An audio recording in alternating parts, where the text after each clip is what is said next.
All right, all right. Welcome to the STRONGSIDE Podcast. My name's Mitchel Black, and I'm your host. Today, we have a very special guest. We have STRONGSIDE Athlete Eddy Perez, and we're going to be talking about empowering people more. Eddy Perez is the owner of Equity Prime Mortgage, but a big focal point of his is empowering people, whether it's using mortgages or using the business or using fitness. It's all about making people better.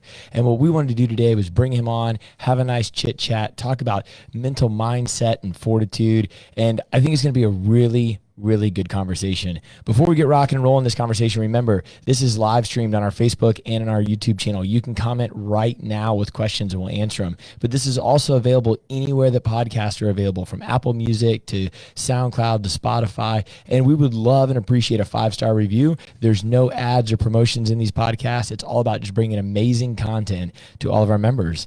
So with that being said, welcome, Mr. Eddy Perez. Thank you, brother. Great to be here, and more importantly, thankful for the opportunity. Just share more information and help make people better. Yeah, dude. So you are a busy human. I mean, pretty exciting that people value not only what we do as an organization, but want to spend time with you. I think that's what a lot of people don't realize is. And look, I understand that some people just want to try to make a sale or something like that, but a lot of people, including yourself, just want to get extra little tidbits on how to make themselves better, how to do this, what are you doing there, what are your thoughts there. I'm always very proud to acknowledge all my errors, and I think sometimes that's not championed enough, and that's why sometimes people don't have creativity, is because they're worried about if they're going to come up short. But like you and I have shared, life's like baseball. You go 3 for 10, 3.5 for 10, you're gonna have a pretty good life. Yeah, I mean, I played T-ball and I was like on the blue team, but but that analogy made so much sense to me that everybody wants to go 10 out of 10 in their life, and you're going to the Hall of Fame with, what'd you say, 3.5 out of 10? 2.5 out of 10, you'll actually make a pro career. 3 out of 10, you're going to the Hall of Fame. Now, back that up. You played a lot, right? Like you were drafted and... Yeah, I played a lot. I played all the way above the high school level for a short time period. And but it's just always been a big passion of mine. I just love baseball and what it stands for. Besides the sport, and I understand some people don't view it, that it doesn't move fast enough and things of that nature, but... outside of basketball, a lot of sports don't move fast. Football is essentially 80 plays of 6 seconds. Yes. So, I get you on that. Baseball, I think, has a little bit more theatrics, but I think baseball represents life because, you've got the field and it's got boundaries. So you can hit a ball 500 feet, but if it's a smidge to the left, smidge to the right, it doesn't really matter. That's a lot like life. You can have a great decision, have the best intentions, hit it on the screws, but somebody makes a play. So it's a lot like life, where you have the field and 9 players against you when you're up to bat. But then you have people that are counting on you in there, and then if you're at home or even away, you have fans that are counting and rooting you on. Very, very similar to life, and I think that's what will allow people to have not only great perspective, but I think great mental health, if they just look at that as a gift, not as a penalty.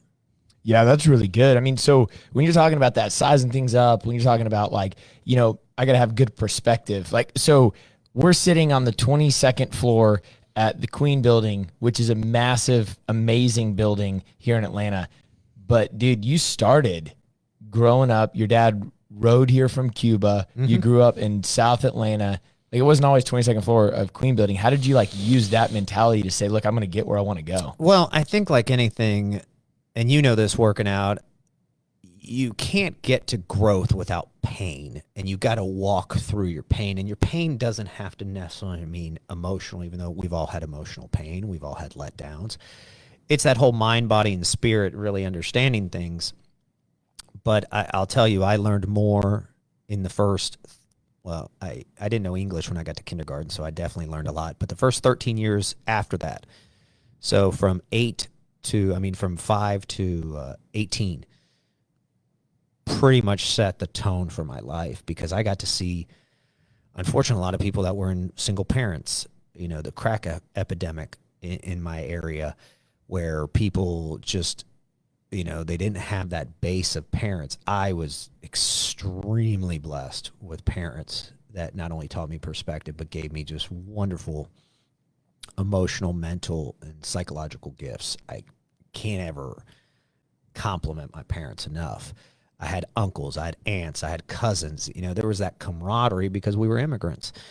But we got to see the pain of other people and what they felt. And just as kids, you not really understanding it. But then as you grow up and you even see, it was sad to see the people that went down the bad road versus also the people that went down the good road.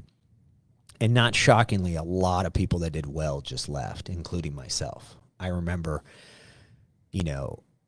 after that and after baseball, and I went to college, I'm like, dude, I'm never going to go back into that area until, to go visit my parents and stuff like that, of course.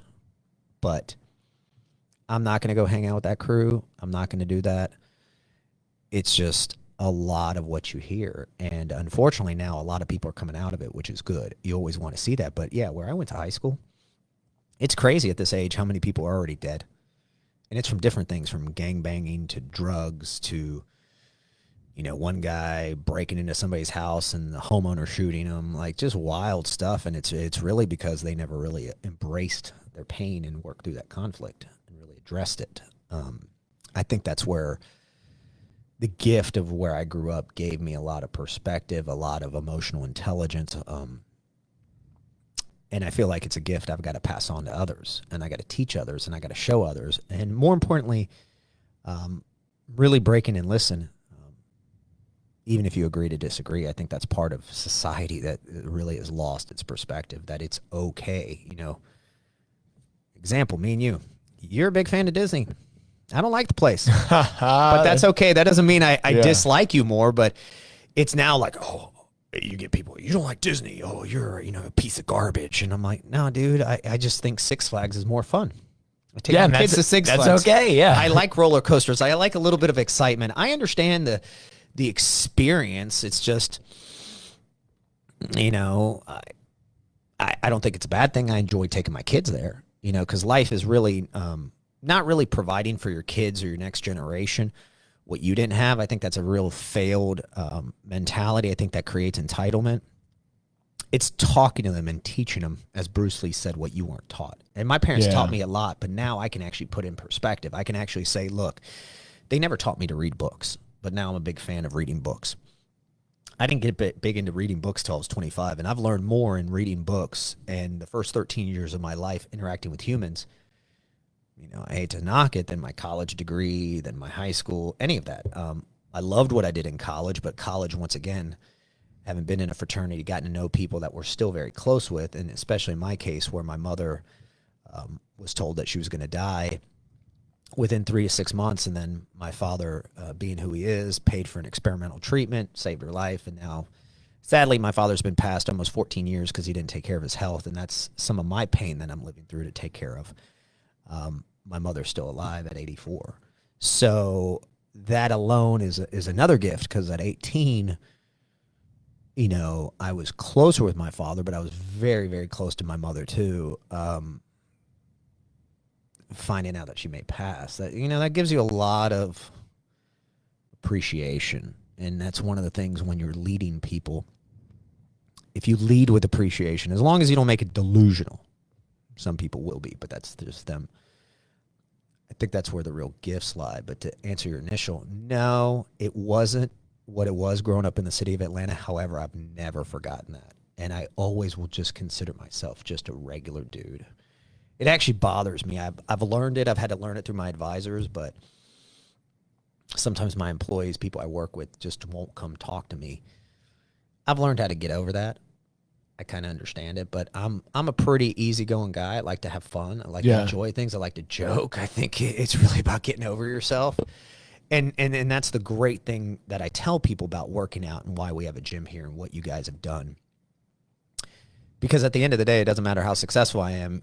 You'll absolutely murder me every morning, and I think you need that for good mental health so that you don't think, oh, my God, I'm such a great thing. Because unfortunately, your mind and people will steer you to obsessed with your ego, and I think you got to always be hanging up your ego. Yeah, I want to talk about that for a minute because you you do like 2 retreats a year or whatever. We take like all your executives and you go through, and I've heard some of the stories or things that you walk them through.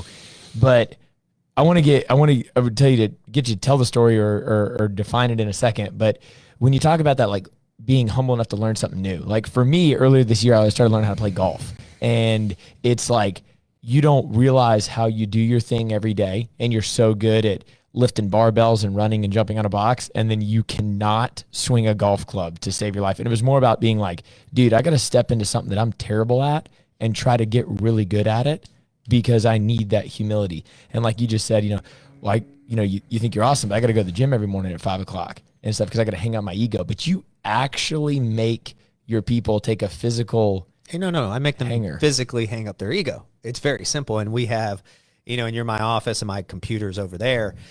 When we have our weekly exec call, I literally say, pick it up with 2 hands. If somebody picks it up with 1 hand, I make them redo it.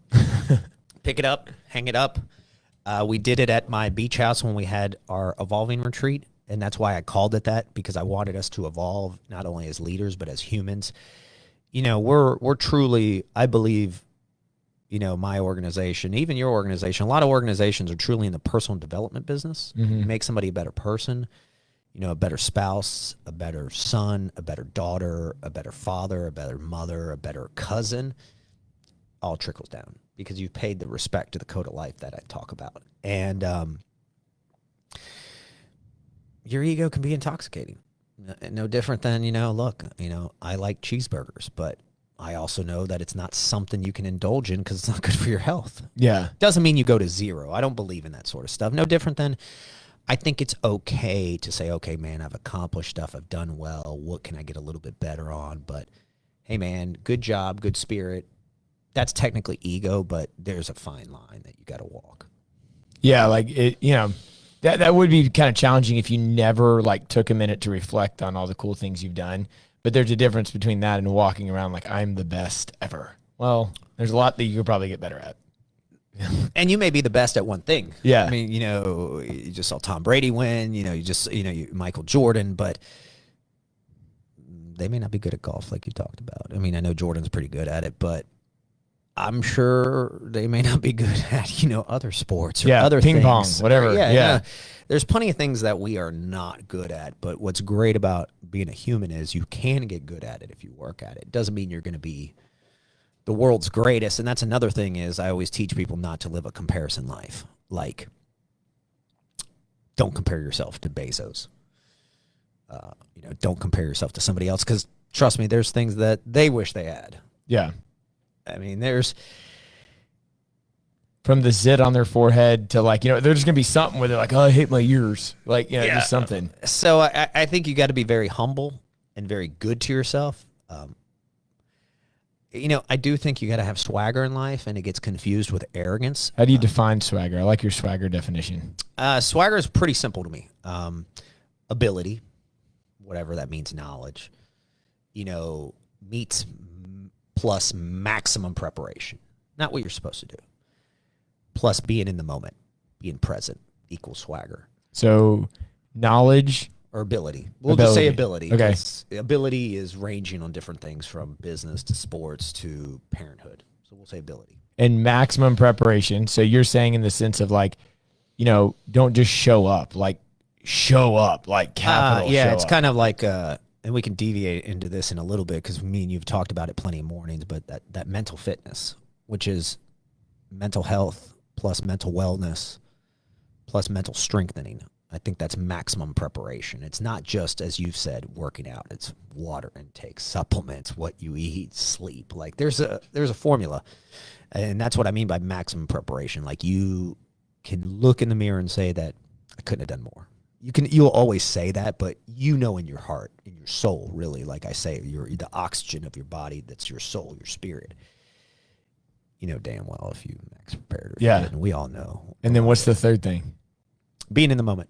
Being able to go from 10,000 down to the ground. Being able to be relatable and be in that moment.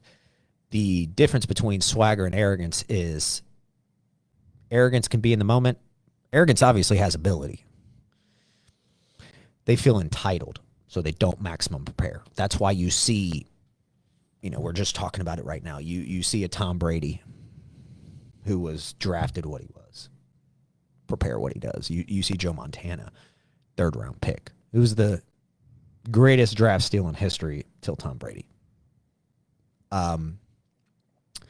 Even in business, you see people that came from nothing. And not to highlight myself, but I know that the audience always needs this type of content. We started this business with $1,000. That was 16 years ago. Not that long, though. It's 16 not that years, long. not that long. It's not that long, but my point is we started with $1,000.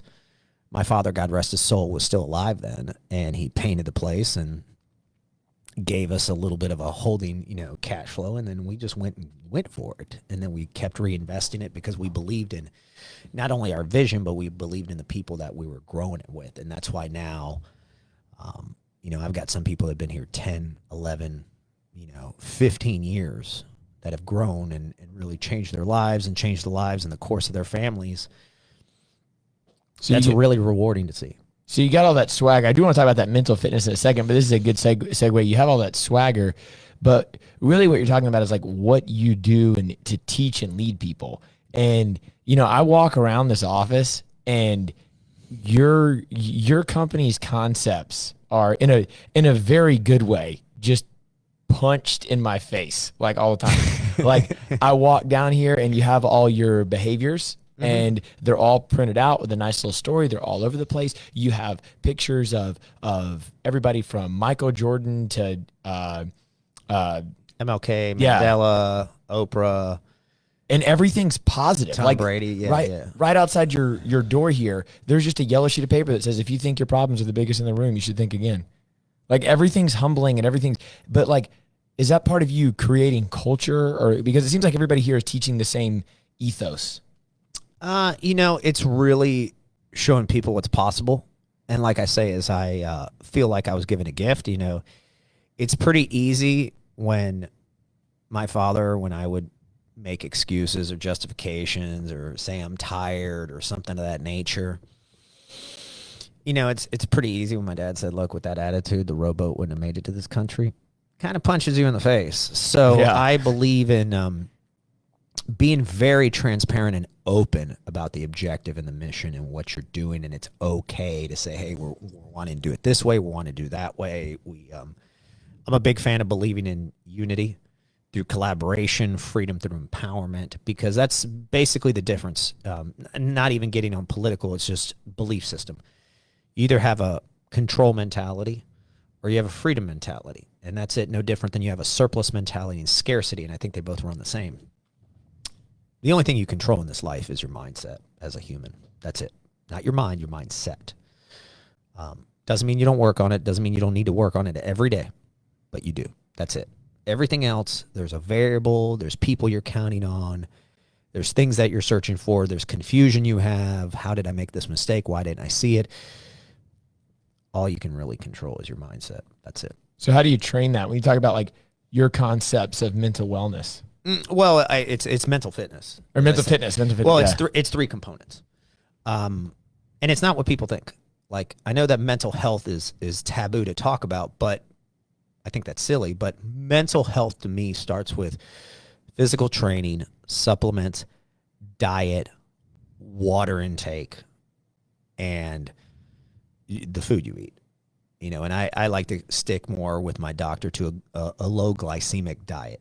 I'm not on a diet, but based off that naturally, which I remember the first time he showed it, everybody always comes up with that lie. Like there's nothing to eat. There's plenty to eat. Yeah, I can't eat anything. And look, I was just on vacation. It's not like I didn't have pizza more than once. But it's okay. It's like baseball.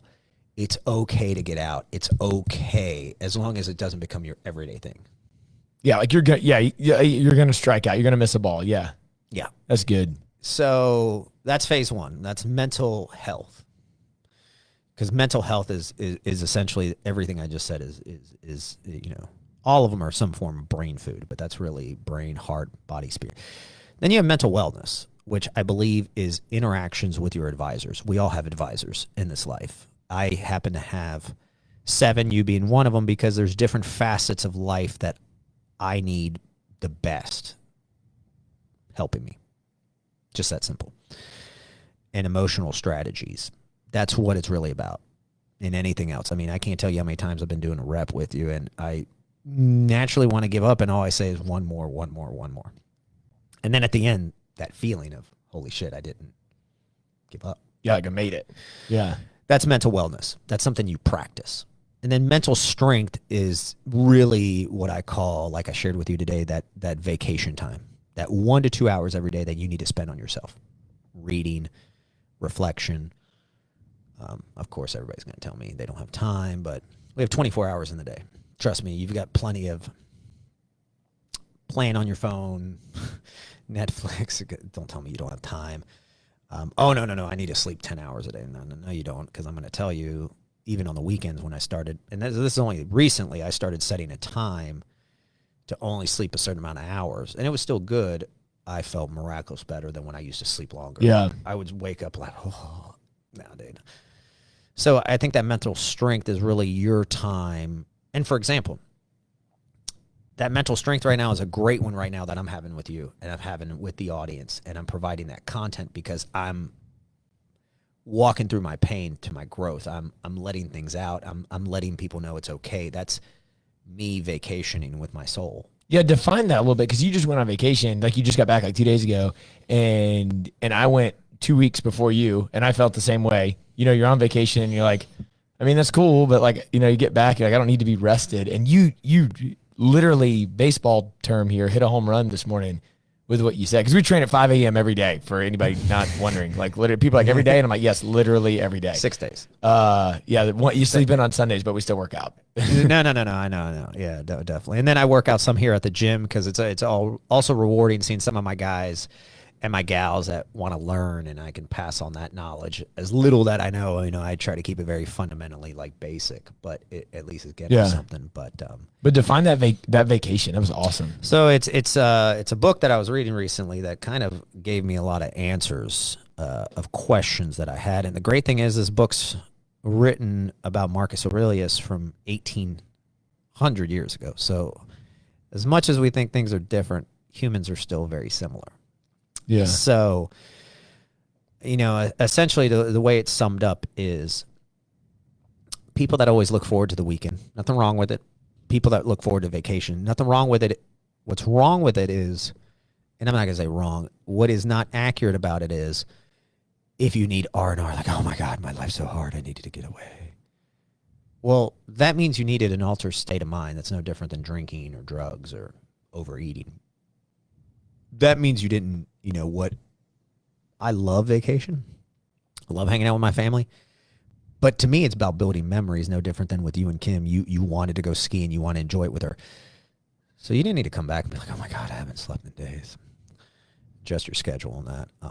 It's okay to be tired. But what happens is, the people that seek that, I hate to say it, why they don't advance their life, because at 4:59, the door's not hitting their butt on the way out. They're not doing this. It's because they don't spend an hour or two in the safest place, and it talks about it in there. And it was really humbling to hear from, such a great, leader in his sense, that he already acknowledged 1800 years ago. It's because those people do not vacation with their soul.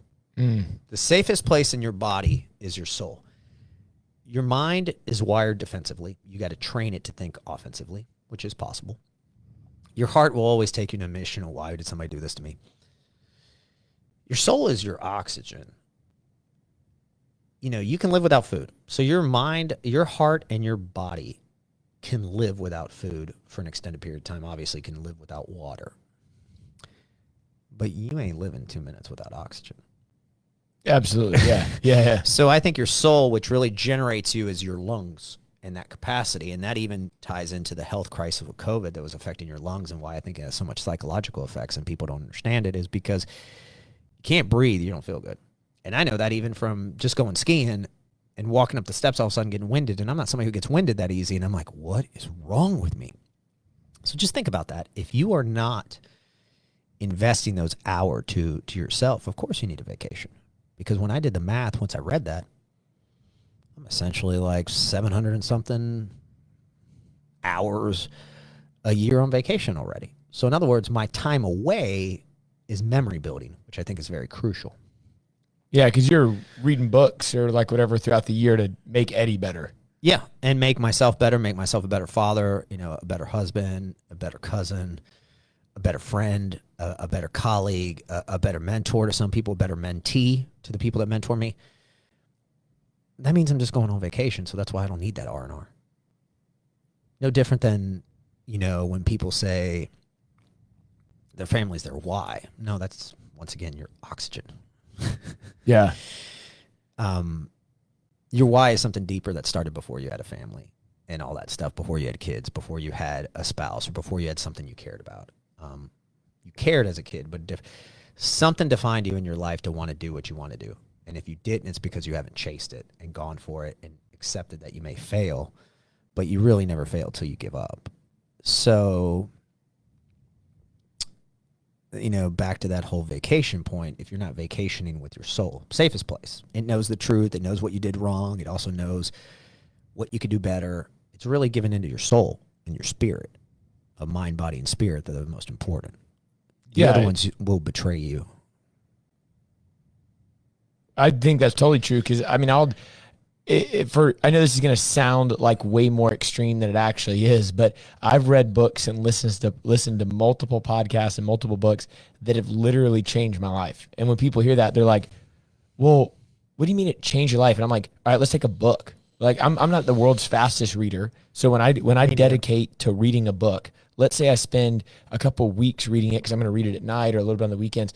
I just spent weeks and hours dedicated to me and reviewing myself and learning about me and hearing about these other concepts, whether it's from the book you just read or whatever. And at the end of it, it would change my life because I just spent 20 hours thinking about it. Mm-hmm. And I made the decision that I want to change this part of my life. That's some serious reflection. And reflection, as Steve Jobs said, is the only way you can really figure out your life is connecting the dots going backwards. That's why reflection is so powerful, extremely powerful, because you don't have to beat yourself up. You can look on it and look, there's no such thing as a mistake unless you didn't learn from it and you repeat it. But if you learn from it, I consider it, you hit the balls on the screws, but somebody made a play. It's okay. So when you take all that, like you have it's just that's like a relentless mission to make people better. You have this vision or purpose with your company about empowering people more. And, a couple weeks ago, I got to come to your company, what'd you call it? Exchange, that's what the word is. And you had all these amazing speakers and you're here for, it was 2 days long and there's like a party at the end of it and you're flying in these employees from all over the country. And I'm sitting here and I'm thinking, and keep in mind that you have a media department here and they're putting out videos and all that stuff. Mm-hmm. And I was talking to some of your crew today when they were working out and I was like, guys, this is a mortgage company. Like, not that there's anything wrong with it, but I'm like, you know what I'm saying? Like, what mortgage company is doing this or is putting out this content? I can name like one or two other ones that can do that. I'm like, that's amazing. You really are just trying to reach and help and push in betterment of other people more. That's so powerful. So like, what is that? Well, I think the only way to truly be free, and freedom being so crucial to myself because my family lost its freedom, and what America stands for and what the human spirit just purely stands for is freedom through empowerment. You can't get freedom through control. It's no different than my kids and some of the conversations I have. Sometimes you just got to let people go for their own sake. And I never understood that unconditional love till my father was very, very sick and was literally dying from heart failure. You never really know unconditional love till those moments where you can let something go for their best interest, not your own. I knew love, but that true unconditional that opened up just more awareness when it came to, my relationship with Shannon. At that point, I only had Gracie, but even my future children just opens up a lot. But, what a lot of people don't realize is mortgages is literally on the doorstep of freedom and the doorstep of humanity. Why it's so great that we only have the financial system we have here in America with the 30-year fixed and everything else, because America was founded by people who were persecuted and couldn't own land. And that's essentially the quintessential biggest freedom in the world, because you become a homeowner, but you create a home, somewhere to rest, somewhere to, now you can work, now you can work out. Now it's become multidimensional, but in a cool way. And it has shown that through real estate is how a lot of people built wealth. I mean, you even hear the story of, one of the sharks, Damon, where his mom took a second mortgage on the house because you got to pay rent. You got to have shelter.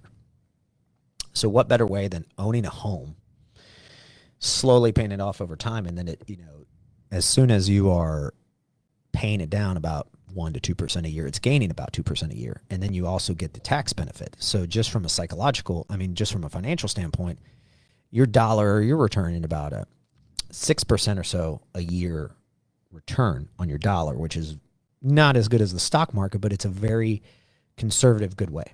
It's pretty good for somewhere that you have to live somewhere.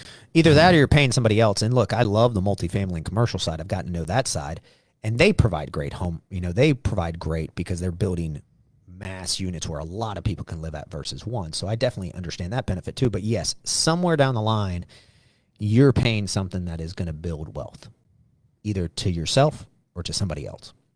And that's okay. It's just home ownership, from an industry standpoint, when you include the commercial multifamily, people don't realize the potency of real estate and real estate finance, because it moves somewhere from 5 to 6 trillion with a T a year. It's essentially 25%. And look, that includes construction and real estate and all that. But in that sector, if you are in the function of real estate, it is 25%. If it was its own economy, America would still be the largest, China, Japan, and then America real estate and services. So I always say, outside of being a doctor or a veteran, I think there's no better thing you can do to serve your fellow man, especially in America, than being in this industry. And the cool thing is, veterans get a special type of loan that we can give them, which is really awesome. And even doctors get certain sort of things. And look, my mom was a teacher, and I think teachers are very, very noble. Don't get me wrong. The only reason I'd say this one's a little bit more, because you're teaching people how to be financially literate. You're giving them an avenue, but more importantly, you're giving them peace of mind. And a teacher can't go to that level. They can educate you, but they can't give you a peace of mind. Like, if you've had a bad day, go home, rest, have that moment with your family, watch some TV, blow off some steam, have friends over. Teacher can't do that, but our industry can. And I can see, that's what I meant about earlier, about like the behaviors of, I can see it in all your marketing. Like, I go, like, not that I've ever looked at mortgage companies' marketing before, but like now I do, and I'm like aware of it, is, it's like, what are you typically told? Hey, refinance at this amount, or I'm going to, I can get you in it. It's all about the interest rate or payments or whatever, and that's cool. But like, everything that you guys put out there, that's why I'm so fascinated, is literally, it's about that mission. Everything I see is like, live the life you want to live, take control of your destiny, come, finance this or do that, or, let me get you into a 15. It's like, you're giving me the information, but it's done in a way that's going to make me better, not just like the wheel and deal. I don't know. It's weird, but because I've never seen a mortgage, and I don't think anybody's doing that. And I'm just like, man, you guys are leading the way for sure. Well, I always think, leading by example is overrated. Chris Rock said it best. I've got friends that brag about being a good father. You're supposed to be. I think you got to show the way. You got to show the way. You got to honor people. You got to respect them. And you got to do it for the right reasons. And sometimes you got to make decisions that are the right reasons, even though you don't agree with them, because it's not about you. It's about them. It's about the situation. It's about growing people. It's about empowering people. It's just great to see. And is it the athlete side of me? Of course, because I got to see that camaraderie. I got to see that enjoyment. I got to see what I consider real family, not blood. Blood will betray you a lot of times, but there are plenty of people, you hear the saying, brother from another mother, or, sister from another mister. Those are people, family's really about who's going to be there for you. It has nothing to do with DNA. I'm not saying DNA can't be powerful. I'm not saying DNA won't be there for you. But anybody who's been out there, we've all had family members who told us you shouldn't do this, you shouldn't do that, because they couldn't do it. Doesn't mean you couldn't. Yeah. So how did you take that mindset? Because I definitely feel there's a family here. So we have workout classes that we do at this facility, and I just had 8 people at the noon class. And when they left, it was like I was just like the facilitator. I mean, like they were such a team and a unit, like when they left. And your company has grown 25+% this last year. I know the mortgage industry was, awesome with all the COVID and stuff, but teams get bigger, but how do you make that happen? How'd you take that mentality and be You got to work on it every day. Every day. My job as CEO is to work on the culture and the vision every day. This is part of it right here. Walking around saying hello, telling people, man, we're going to build a gym in here, but we're going to build it our style.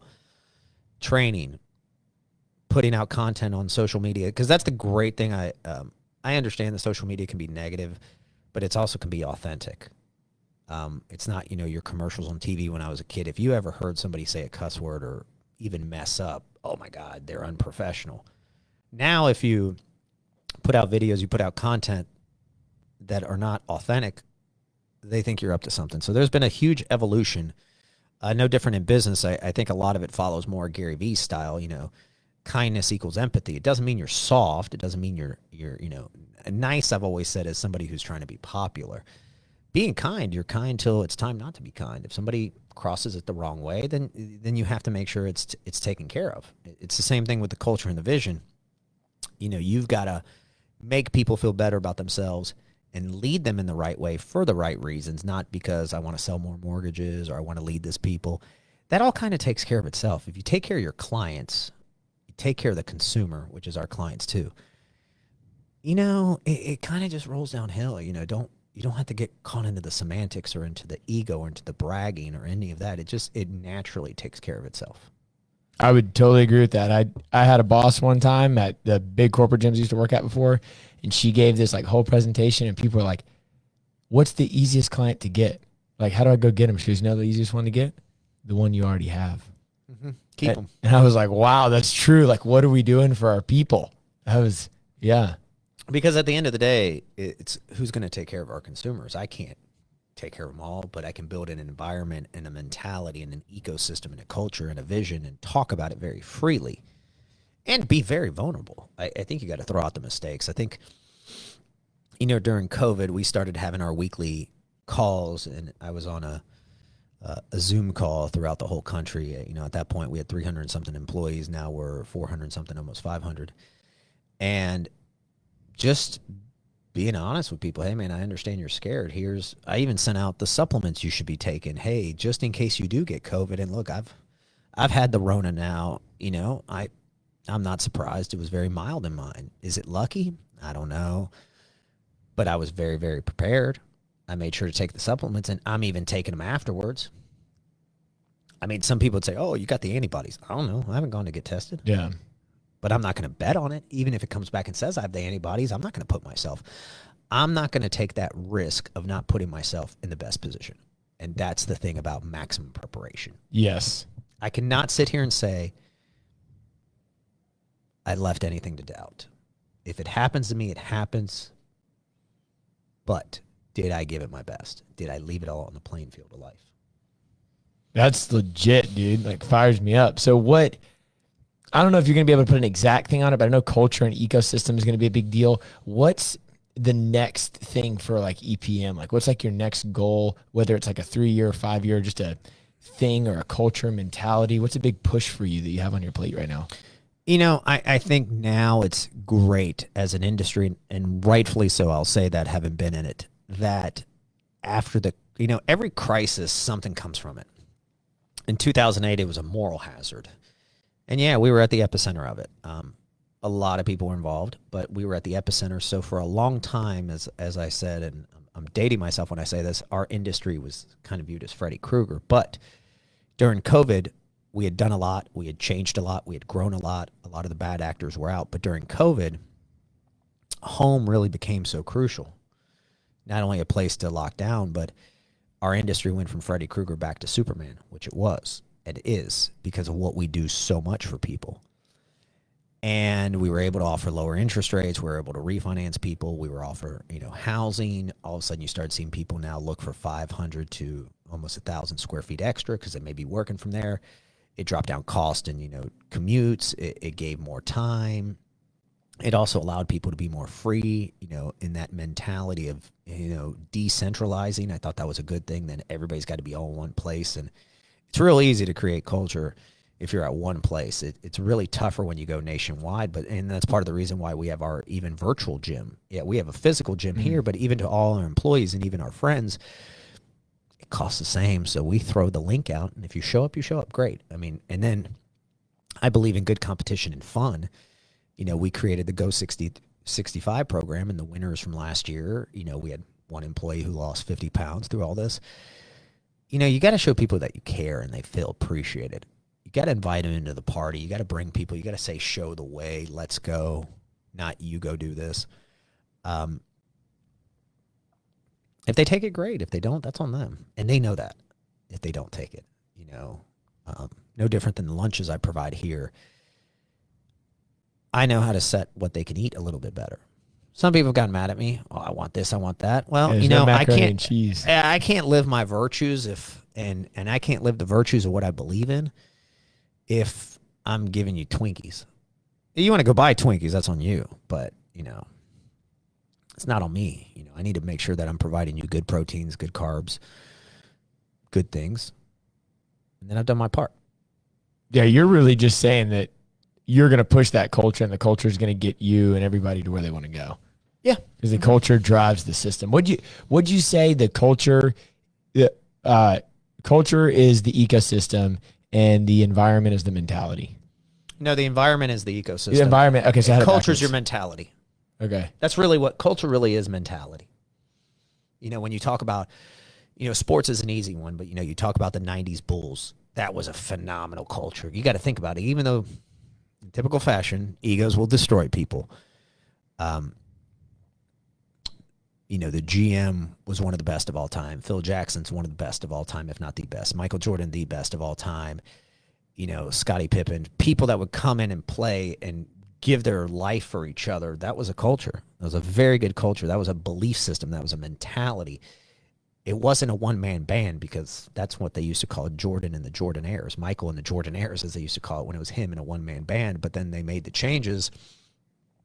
And look, I give a lot of credit to, Jerry Krause. I think later he let his ego destroy it. But for him to have the courage to have one coach, Doug Collins, and then, Michael didn't want to go to Phil Jackson, and then he had the intuition to promote him and do all that. That's phenomenal. You got to give credit where it's due. It didn't end well, and that's what people later realized, but that's kind of the human spirit, unfortunately, going negative when it shouldn't. Should they have lasted longer? Yes. That was so much fun to watch at my age, because I think The Last Dance is one of the greatest leadership documentaries. It is really good, yeah. I'm just saying leadership in life and just in general. Even, my situation as a shareholder of this organization, CEO, I can't be, Jerry's Reinsdorf. I can't let some of these egos destroy other people. And I jokingly have a team of rivals, as I say it with my executive team, but that was kind of based off Abraham Lincoln. I wanted to bring people that had candor, that may disagree, but believe in the betterment of the good and have the right love and affection for the consumer and what we're doing as an industry. That's one of my big hashtags, lives, not loans. Too many times in this industry, they talk about the volume, they talk about the loans. What about the lives behind it? What about their experience? What about what they're feeling? How do you even make the servicing experience good? Like, as simple as it sounds, collecting the payment can be a challenge, and has been where some of our service levels as an industry works. I think it's because how we've moved it more to the sales side. I think people don't understand what lane they really follow in, and you just got to do that. But if you just go with the basis of always doing the right thing, that'll always lead you, even if it's a mistake, because through that mistake or error, you'll learn where to refine everything. That's good. Those are just a life lesson after a life lesson. So, what would be in a broad scope? I don't know, advice or just tidbits of information. What do you think are some good principles for people to follow? You've talked so much about mental fortitude and leadership and culture. And when you're trying to literally just be your best self, like at StrongSide, our slogan is we make people better. And I don't care what better is. Like you said, like dad, lawyer, like whatever, do you, but I want to put you in an environment where the ecosystem is everybody's like, let's get better, let's get better. But how do you do that like personally or development, or like, what are you thinking about that? Well, you got to have a plan. I mean, we actually have a culture plan. Most companies don't. Like, I think the statistic says under 10% of people do not have a culture plan. And we've been able to identify it for us. And that was taking a lot of different key people throughout the whole country, bringing them all and working on it with a company that does it. And then from there, breaking it down to not the values, because the values are your themes, you know, your core values are, you know, like I say, show the way, which has to deal with honor. The mission being freedom through empowerment, because look, if you're financially free, you're spiritually free, you're emotionally free, you're free. You're free. It doesn't really matter. Like, you truly understand that freedom isn't free. And I'm not talking about just militarily and all those things. You just got to work on it. Like I say, every day. Every day I work on it. There's not one day I don't work on it, even on the weekends. Because if I'm studying, if I'm working out, if I'm getting better, if I'm trying to lean in and ask a lot of questions. I mean, I think that's the other thing is I think people are very poor listeners because they're not trained. And the only way to be a good listener is to ask questions. Sometimes just disagree. And that is, once again, okay. It's okay.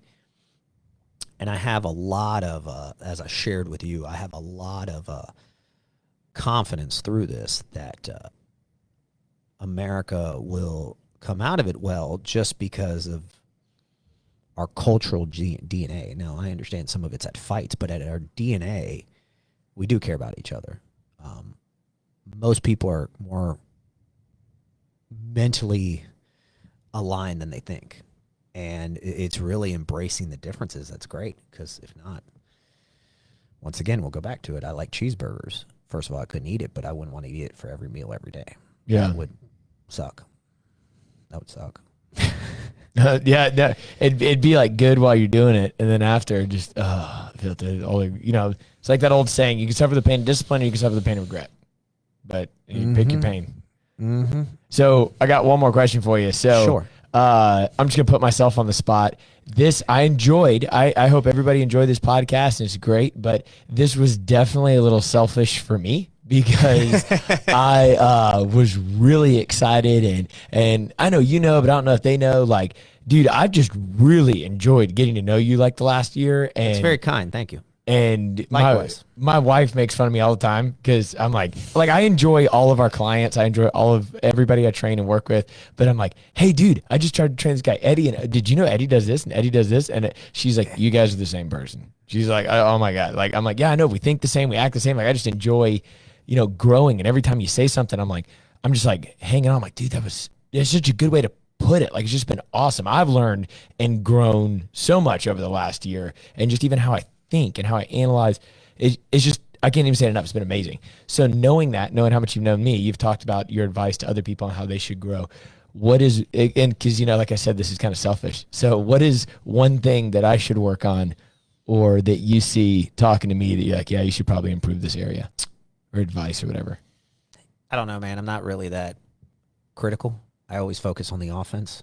It's a little bit of a defensive question you're asking. Oh, that's what I mean. That's good. And that's okay. The great thing about you is you're 32. You're so far ahead than I was at 32. So what I would tell you is just read more books. Purposely, at least try to get through one book a month. I know that was my goal, and I haven't hit that. It's okay. I have not hit my one full. I'm going to finish this book that I'm on, so I'll definitely be only one in the hole, but I'll catch up on it. But I think if you read one book a month, it just gives you a lot of perspective, man, and different little things and things you can share and things that are exciting. That'll just naturally bring an energy, and you'll be feeding, like I say, that mental fitness. I think if you could work on one thing, and I know that, but I like to word things offensively. How do you play offense? That'll definitely be my takeaway. Like, even if you don't answer the question, I'm like, that's what I mean. Read a book. Read a book every month. I think everybody should read a book every month. And as crazy as it sounds, you know, some fiction is really pointing to life, I mean, as crazy as it sounds, I mean, you've talked about this. I think Star Wars is one of the most realistic movies ever because it really talks about the internal struggles, good versus bad, how somebody went down a road because they gave into fear. Like, they're really, what makes real epic movies epic is because they're really, even though they may be fiction, they're really life. Yeah. They're really close to it. Now, look, I understand galactic. Oh, we're all galactic. Oh, dude, you're get over yourself. You're overanalyzing it just to try to feel a certain way or put something down. It's really something in the mirror you need to answer at that point. But you'll learn so much from all that. It won't even be funny. But yeah, I just, from reading books and all that, I think it's just very, very powerful. That's good. Well, then I will just make sure I commit to my goal, which is to read a book a month anyways. So I'll just make that happen. Cool. Hey, well, thank you guys, or thank you for so much for coming on. Thank you guys for listening. Make sure you give us a 5-star on Apple Music. We would love a little comment too, but thank you so much, Eddie. Oh man, my pleasure. And anybody can always reach out to me. Like I say, I'm still just a regular guy that's very fortunate, that's been able to live the American dream every waking moment of my life, and I want others to as well. Where do they find you? Because you're pretty popular on social media. I got to grow a little bit more of my Facebook game, as they call it, and LinkedIn and this. I'm real big. I mean, not LinkedIn, Instagram and all that. I'm on all of them, but the biggest one is LinkedIn, just because I really liked the professional aspect, but now I like where it's also mixed into life, where you can talk about life lessons and personal. They just don't allow really a lot of the negative train, which is what I like a lot. I think LinkedIn is very, very emotionally positive. Yes, I believe so. I like Facebook. I mean, there's things about people's pictures that are great on there. There's other things, but LinkedIn, Eddy, Eddy, Perez, Equity Prime Mortgage, or EPM. One great way to reach out to me, and I'm always willing to listen and learn and really have a good time and really get over yourself. That's awesome, dude. Wait, get over yourself. Love it. Perfect. That's a great way to end it. Well, thank you so much. I really appreciate it, brother. Thank you. See you guys.